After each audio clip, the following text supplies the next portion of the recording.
सरुनी सार टेंशन सार बस्ताए पाई नयांत होउछंती चाषी सेवा समवाय केन्द्र सहित सार दोकान आगे चाषी लंबा लाइन लगाई निराश होउछंती। आज पुणी थे गंजाम जिला सानखेमुंडी ब्लॉक पाटपुर थाना साहसपुर पंचायतर हाटपदा सेवा समवाय केन्द्र में चाषी लंबा लाइन लगाई किंतु सार न मिलबारु चाषी होहल्ला करने सहित 326 नंबर जातीय राजपथरे टायर जाली रास्ता बंद करिसेंती। पैक्स को पर्याप्त सार न आसिबा एवं चाषी को सार न मिलबा कारणरू विक्षोभ करुछंती चाषी। दिगपंडी रिपोर्टर कालूचरण नायक अच्छा कालू गंजाम रे सरुनी सार टेंशन प्रतिदिन विक्षोभ देखा मिली वर्तमान समाधान पाई प्रशासन किसी करुच्ची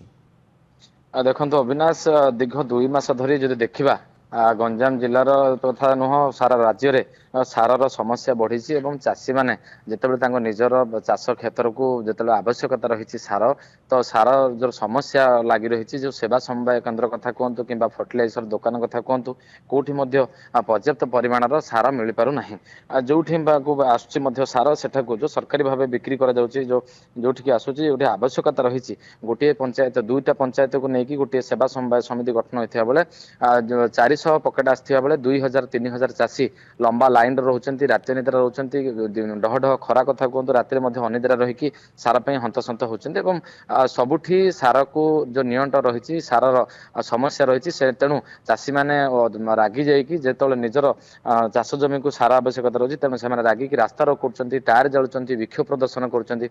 घटनास्थल में निकटस्थ तहसिलदार एवं पुलिस पहुंची लोक बुझासुझा कर जिलापाल को सूचना देवापर से आगामी दिन में समस्या समाधान हो सूचना रही तेणु चाषी मैंने राति तमाम अनिद्रा रोचंती लंबा लाइन लगाउछंती गोटे आधार कार्ड धरिकी कौटी चप्पल रखिकी लाइन लगाउछंती कौटी आधार कार्ड रखिकी लाइन लगाउछंती सबुठी देखिया गंजाम जिलार दिगपहंडी सानखेमुंडी चिकिटी पात्रपुर एभली सबुठी सार पई बोलिकी आंदोलन होउची रास्ता रोक होउची एवं हो हल्ला सहित गंडगोल मध्ये देखिया मिलछि।